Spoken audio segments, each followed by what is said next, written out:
الرحمن الرحیم۔ حضرت سیدنا ابن عباس رضی اللہ تعالی عنہ فرماتے ہیں، جہنم میں خوفناک واتی ہے ویل نامی، جس سے جہنم خود بھی پناہ مانگتا ہے۔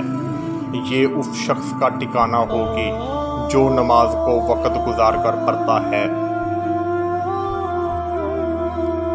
اللہ کریم اس کی عمر سے برکت ختم کر دے گا اور اس کے چہرے سے نیک لوگوں کی علامات مٹا دے گا۔ ذلیل ہو کر مرے گا، بھوکا مرے گا۔ مرتے وقت اسے اتنی پیاس لگے گی، اگر سارے دریاؤں کا پانی بھی پلا دیا جائے تو اس کی پیاس نہ بجھے گی۔ اسلام کے 5 ارکان میں سے کلمہ طیبہ کے بعد دوسرا رکن نماز ہے۔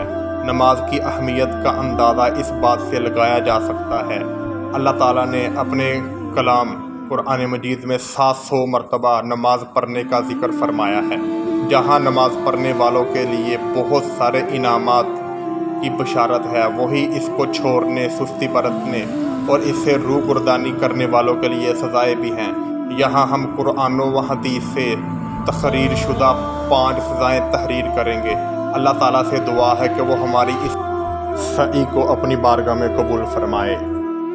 اللہ تعالیٰ پارہ 29 سورہ مدثر کی آیت نمبر 42 و 43 میں ارشاد فرماتا ہے، ما سلککم فی سقر قالوا لم نک من المصلین ولم نک نطعم المسکین۔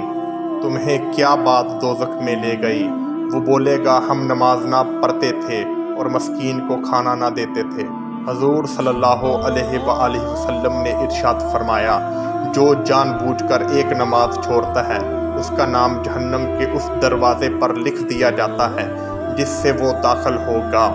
فیضان نماز منقول ہے بروز قیامت، وہ یعنی نماز کے معاملے میں سستی کرنے والا اس حال میں ہوگا کہ اس کے چہرے پر 3 سطریں لکھی ہوئی ہوں گی، اے اللہ کا حق برباد کرنے والے، اے اللہ کے غضب کے ساتھ مخصوص، جس طرح دنیا میں تو نے حق اللہ یعنی اللہ کا حق ضائع کیا، اس طرح آج تو بھی اللہ کی رحمت سے مایوس ہو جا۔ فیضان نماز جہنم میں ایک وادی ہے جس کا نام ویل ہے۔ اگر اس میں دنیا کے پہاڑ ڈال دیے جائیں تو وہ اس میں اس کی گرمی سے پگھل جائیں، یعنی ان لوگوں کا ٹھکانہ ہے جو نماز میں سستی کرتے اور وقت کے بعد قضا کر کے پڑھتے ہیں، مگر یہ وہ اپنی کوتاہی یعنی خطا پر نادم ہوں اور بارگاہ الہی سے توبہ کریں۔